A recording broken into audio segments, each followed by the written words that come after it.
We the Phoenix.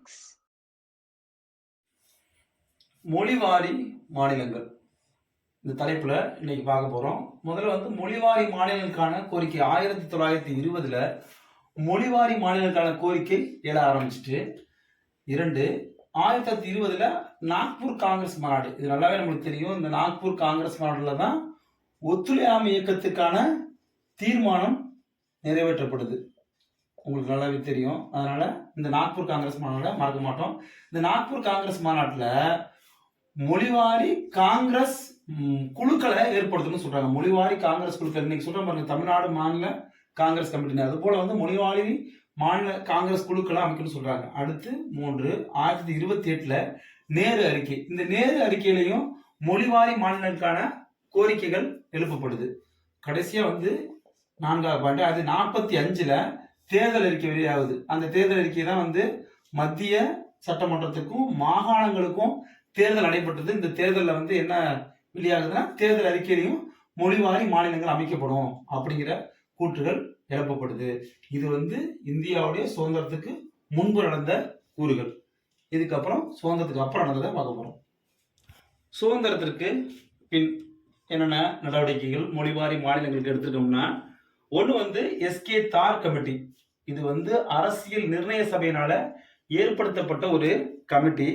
இந்த committee அரசியல் நிர்ணய சபையுடைய தலைவர் டாக்டர் ராஜேந்திர பிரசாத்தால உருவாக்கப்படுது. இந்த எஸ்கே தார் கமிட்டி ஒரு மூவர் ஆணையம்னு குறிப்பிடலாம். என்ன காரணம்னா, இதுல 3 பேர் இருப்பாங்க. ஒரு தலைவர் பிளஸ் 2 உறுப்பினர்கள். ஒரு தலைவர் 2 உறுப்பினர், அதனால மூவர் ஆணையம்னு இதை குறிப்பிடுறோம். இந்த அமைப்புல தலைவர் எஸ்கே தார் இதிலே குறிப்பிடப்பட்டிருக்கு. எஸ்கே தார் தான் தலைவர். இதுல இருக்கக்கூடிய 2 உறுப்பினர் யாருன்னு கேட்டா, ஒன்னு பன்னாலால், அவர் முக்கியமான தலைவர். பன்னாலால் ஒரு உறுப்பினர். ரெண்டாவது உறுப்பினர் யாருன்னு பார்த்தோம்னா ஜெகத் நாராயண், அவர் 2வது உறுப்பினர். இந்த 2 பேரும் அதுல இருக்கக்கூடிய மற்ற 2 உறுப்பினர்கள். ஓகே, இப்போ எஸ்கே தார் கமிட்டி எப்ப அமைக்கப்பட்டதுன்னு பார்த்தா 48 ஜூன் 17. யார் அமைச்சா? அரசியல் நிர்ணய சபை அமைக்குது. இது எப்ப தன்னுடைய அறிக்கையை சமர்ப்பிக்குன்னு கேட்டா 48 டிசம்பர் 10. ஒரு 6 மாத கால இடைவெளியில இது அறிக்கையை சமர்ப்பிக்குது. இது ஒரு மூவர் ஆணையம், ஒரு தலைவர், 2 உறுப்பினர்கள், மொத்தம் 3 பேரு. இதனுடைய தலைவர் எஸ்கே தார், உறுப்பினர் பன்னாலால், இன்னொரு உறுப்பினர் ஜெகத் நாராயணன். சரி, இந்த குழு அமைக்கப்பட்டதோட நோக்கம் அப்படின்னு பார்த்தோம்னா என்ன காரணம் பார்த்தோம்னா, புதிய மொழிவாரி மாகாணங்களை, அதாவது என்னன்னா ஆந்திரா, கேரளா, கர்நாடகா, மகாராஷ்டிரா போன்றவற்றை உருவாக்குவதை குறித்து இது ஆய்வு செய்யுது. அப்போ நோக்கம் பார்த்தோம்னா, புதிய மொழிவாரி மாநிலங்களாக, புதிய மொழிவாரி மாநிலங்களாக ஆந்திரா, கேரளா, நம்மளுக்கு தெரியும் ஆந்திரா, கேரளா, கர்நாடகா மற்றும் மகாராஷ்டிரா, இந்த மாகாணங்களை உருவாக்கணும் அப்படிங்கிற நோக்கத்துக்காக இந்த குழு அமைக்கப்படுது. இந்த குழுவுடைய அறிக்கையை சமர்ப்பிக்கப்பட்டதான் சொன்னா 48 டிசம்பர் 10. டிசம்பர் 10 என்ன ஞாபகம் சொல்லுங்க? இது 48 டிசம்பர் 10 உலகளாவிய மனித உரிமை பிரகடனம் வெளியிடப்பட்ட நாள். ஞாபகம் வச்சுக்கலாம். உலகளாவிய மனித உரிமை பிரகடனம் வெளியானது. ஓகே, அப்ப இந்த டிசம்பர் 10 என்ன சொல்லுவோம் நம்ம? உலக மனித உரிமைகள் தினம், சர்வதேச மனித உரிமை தினம் இதை குறிப்பிடுவோம். ஓகேவா? அதனால இந்த தேதியை எளிதாக ஞாபகம் வச்சுக்கலாம். அடுத்து பார்த்தோம்னா இதோடைய பரிந்துரைகள். இது என்ன பரிந்துரைகள் அளிச்சது? அது முக்கியமா நம்ம தெரிஞ்சுக்கணும். ஏன்னா இது மொழிவாரி மாநிலங்களுக்கு பரிந்துரை அளிச்சதானா? இல்ல. பரிந்துரைகள் ஒன்று பார்த்தோம்னா, புதிய மொழிவாரி மாநிலங்கள் உருவாக சாத்தியக்கூறுகள் இல்லை அப்படின்னு சொல்லுது. சாத்தியக்கூறு இந்த மொழிவாரி மாநிலங்கள் அமைக்கிறதுக்கு கிடையாது அப்படின்னு சொல்லி இந்த கமிட்டி சொல்லிட்டு, அப்ப அதனால இதுக்கு வாய்ப்பு இல்லை. 2வது இதுல முக்கியமானது என்னன்னா, மாநிலங்களை மறுசீரமைக்கலாம். ஆனா என்ன காரணத்துக்காக அமைக்கணும்? புவியியல் நிலை, அதோடைய புவியியல் நிலையை பார்த்துக்கிட்டு அதுக்காக அமைக்கலாம். புவியியல் நிலையை கருத்தில் எடுத்துக்கங்க. 2வது அதனுடைய நிதி ஆதாரத்தை கருத்தில் எடுத்துக்கணும். 3வது நிர்வாக வசதி கருத்தில் எடுத்துக்கங்க. அடுத்து வந்து எதிர்கால முன்னேற்றம். இந்த கருத்துக்கள் எல்லாம் நம்ம முன்னேற்றம், இதையெல்லாம் நம்ம நினைவில் எடுத்துக்கிட்டு ஒரு மாநிலத்தை நம்ம உருவாக்கலாம் அப்படின்னு சொல்றாங்க. அப்ப எஸ்கே தார் கமிட்டி சுதந்திரத்துக்கு பின் அமைக்கப்பட்ட முதல் கமிட்டி. இது அமைச்சது யாருன்னு கேட்டா அரசியல் நிர்ணய சபை. அது முக்கியமா ஞாபகம் வச்சுக்கணும். அரசியல் நிர்ணய சபை எப்ப அமைக்கப்பட்டது கேட்டா 48 ஜூன் 17. எப்ப தன்னுடைய அறிக்கை சமர்ப்பித்த 48 டிசம்பர் 10. நான் சொல்லியிருக்கேன் 48 டிசம்பர் 10 உலகளாவிய மனித உரிமை பிரகடனம் வெளியிடப்பட்ட ஆண்டு. இதுல வந்து 30 சரத்துகள் கூட இருக்கும், நம்ம படிச்சிருப்போம். 2 அதுல வந்து குறிப்பா என்ன சொல்லணும், இது வந்து உலக மனித உரிமை தினமா சொல்லுவோம் டிசம்பர் 10. இதுல வந்து எஸ்கே தார் கமிட்டியில ஒரு உறுப்பினர், ஒரு தலைவர், 2 உறுப்பினர் இருப்பாங்க. மொத்தம் 3 பேர் கொண்ட ஆணையம், மூவர் ஆணையம். தலைவர் எஸ்கே தார், உறுப்பினர் வந்து பர்னாலால் ஜெகத் நாராயணன். நோக்கம் பார்த்தோன்னா ஆந்திரா, கேரளா, கர்நாடகா, மகாராஷ்டிரா போன்ற மொழிவாரி மாகாணங்களை உருவாக்கணும் அப்படிங்கிறது தான். பரிந்துரை வந்து சாத்தியக்கூறுவே இல்லைன்ட்டாங்க.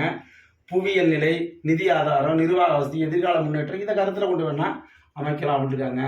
எக்ஸாம்ல டிஎன்பிசியில் அடிக்கடி கேட்ட கேள்வி இது. ஞாபகம் வச்சுன்னு எஸ்கே தார் கமிட்டி எப்ப அவங்க 48 ஜூன் 17. அடுத்தது ஜேவிபி கமிட்டி பாப்பமா.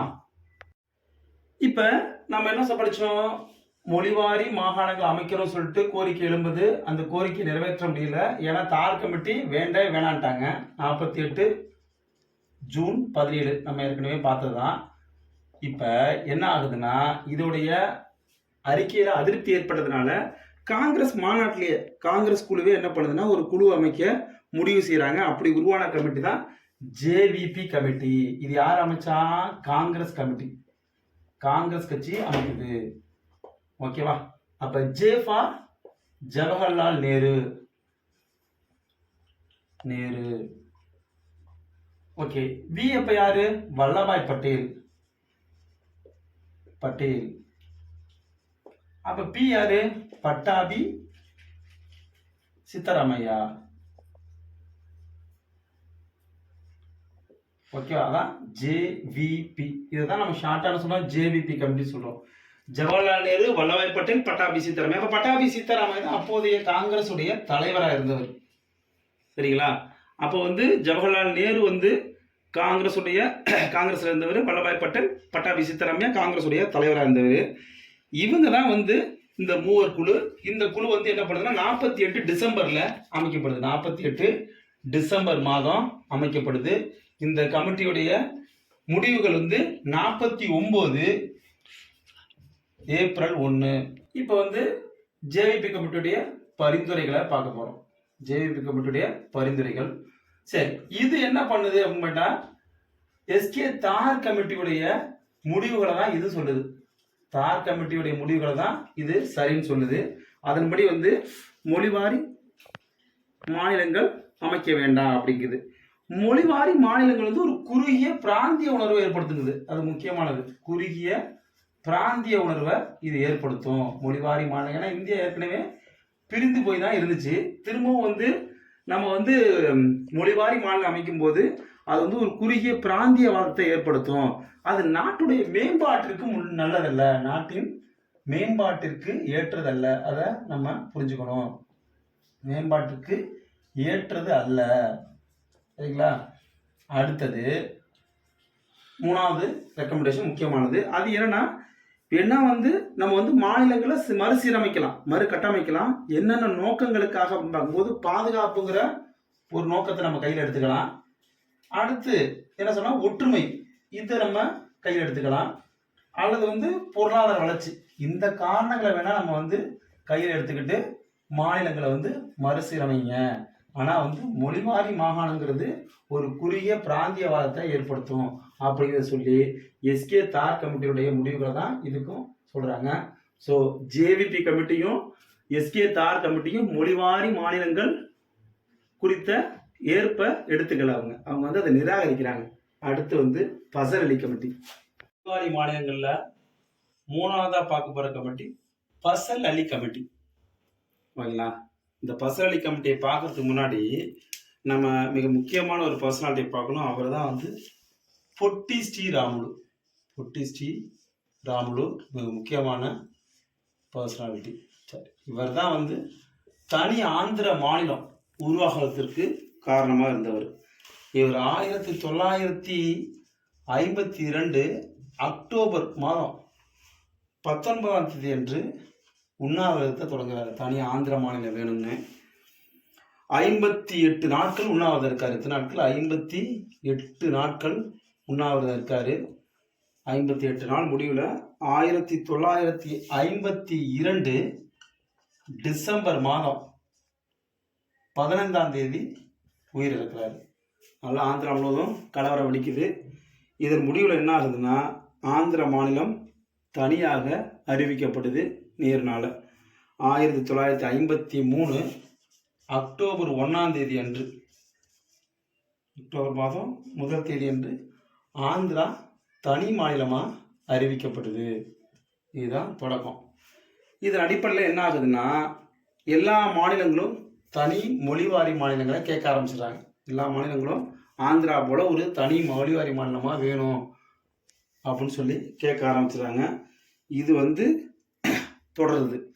இப்போ இந்த பிரச்சனைக்கு அப்புறம் திரும்ப ஃபசல் அலி கமிட்டி அமைக்கப்படுது. இப்போ ஃபசல் அலி கமிட்டி அப்போ தான் பார்க்கணும். அப்போ பொட்டி ஸ்ரீராமுலு தான் இந்த சூழலுக்கு காரணம். அவர் வந்து 1952 அக்டோபர் 19ஆம் தேதி உண்ணாவிரதம் இருக்காரு. 58 நாட்கள் உண்ணாவிரதம். 52 டிசம்பர் 15 உயிரிழக்கிறாரு. 53 அக்டோபர் 2ஆம் தேதி ஆந்திர மாநிலம் முதலாக மொழிவாரி மாநிலமாக அமைக்கப்படுது சுதந்திரத்துக்கு பிறகு. ஓகே, இப்போ நம்ம ஃபசல் அலி கமிட்டியை பார்க்கலாம். இப்போ ஃபசல் அலி கமிட்டி 3ஆவது கமிட்டி 1953 டிசம்பர் மாதம் உருவாக்கப்படுது. என்ன, இடையில வந்து பொட்டி ஸ்ரீராமுடைய மரணம், அதன் காரணமாக வந்து அக்டோபர் 1 1953 வந்து ஆந்திர மாநிலம் உருவாக்கப்படுது. இதனால் பல மாநிலங்கள் வந்து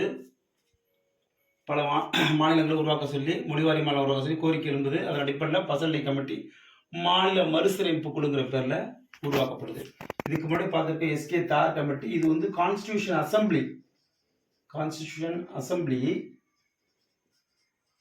அசம்பிளியுடைய ஃபார்மேஷன் உருவானது. அதே வந்து ரெண்டாவது பார்த்தா ஜேவிபி கமிட்டி, இது வந்து இந்தியன் நேஷனல் காங்கிரஸ், இந்திய தேசிய காங்கிரஸ்னால உருவாக்கப்பட்ட கமிட்டி. அந்த வகையில் ஃபசல் அலி கமிட்டி வந்து யார் உருவாக்குறா? மத்திய அரசாங்கம் மாநில மறுசீரமைப்பு குழுங்கிற பேரில் உருவாக்குது. இப்போ ஃபசல் அலி, ஓகேங்களா, ஃபசல் அலி கமிட்டி 1953 டிசம்பர் மாதம் உருவாக்கப்படுது. நோக்கம் பார்த்தோம்னா மாநில மறுசீரமைப்பு தான். ஓகே, இது வந்து மாநில மறுசீரமைப்பு குழுன்னு கூட சொல்லலாம். இதோட உறுப்பினர்கள் வந்து ஒரு தலைவர், 2 உறுப்பினர்கள், மொத்தம் 3 பேர் கொண்டது மூவர் ஆணையம் கூட சொல்லலாம். தலைவர் ஃபசல் அலி, உறுப்பினர் வந்து KM பணிக்கர், HN குன்ஸ்ரு. ஓகேங்களா, இதோட அறிக்கையை வந்து 1955 செப்டம்பர் 30ஆம் தேதி அன்னைக்கு இதோட அறிக்கையை பார்லமெண்டத்துக்கு முன்னாடி சமர்ப்பிக்குது. 1956 ஆகஸ்ட் மாதம் 31ஆம் தேதி அன்னைக்கு மாநில மறுசீரமைப்பு சட்டம், இது முக்கியமானது, மாநில மறுசீரமைப்பு சட்டம் பார்லமெண்டத்தில் நிறைவேற்றப்படுது. மாநில மறுசீரமைப்பு சட்டம் 1956 ஆகஸ்ட் 31 இயற்றப்படுது. இந்த மாநில மறுசீரமைப்பு சட்டம் 1 மாத காலம், குறிப்பாக சொல்லணும்னா செப்டம்பர் அக்டோபர் 2 மாத காலம் வந்து பிறகு 56 நவம்பர் 1ஆம் தேதி அன்னைக்கு நடைமுறைக்கு வந்துச்சு. அதன்படி வந்து மேற்கொள்ளப்பட்டது தான் இந்த மாநிலங்கள் 14, மொத்தம் 14 மாநிலங்கள் உருவாகும். அதை பற்றி நம்ம விரிவாக பார்க்கலாம். இப்போ என்னென்னா, ஃபசல் அலி கமிட்டி 53 டிசம்பரில் அமைக்கப்படுது. இது 55 செப்டம்பர் 30ஆம் தேதி தன்னுடைய அறிக்கையை சமர்ப்பிக்குது. அதன்படி 56 ஆகஸ்ட் 31ஆம் தேதிக்கு மாநில மறுசீரமைப்பு சட்டம் நிறைவேற்றப்படுது. இது 2 மாதம் கழித்து 56 நவம்பர் 1ஆம் தேதி அன்னைக்கு நடைமுறைக்கு வருது. இது 14 மாநிலங்களை உருவாக்குது அப்படிங்கிறத பார்க்குறோம். இப்போ இதுவரைக்கும் நம்ம வந்து மொழிவாரி மாநிலங்களை வந்து ஆஃப்டர் இண்டிபெண்டன்ஸ் பார்த்தோன்னா 3 கமிட்டி. ஒன்று வந்து எஸ்கே தார், 1, 2 வந்து ஜேவிபி 1, 3வது ஃபசல் அலி கமிட்டி. இது வந்து 48 ஜூன், இது 48 டிசம்பர், இது 53 டிசம்பர். கால வரிசைப்படுத்த கூட சொல்லலாம். அப்போ 1 எஸ்கே தார், 2 ஜேவிபி, 3 ஃபசல் அலி. ஓகேங்களா? இது வந்து முக்கியமாக தெரிஞ்சுக்கணும். இதில் கடைசியாக ஃபசல் அலி கமிட்டி தான் வந்து. Thank you for watching. Don't forget to subscribe, like, share, and comment.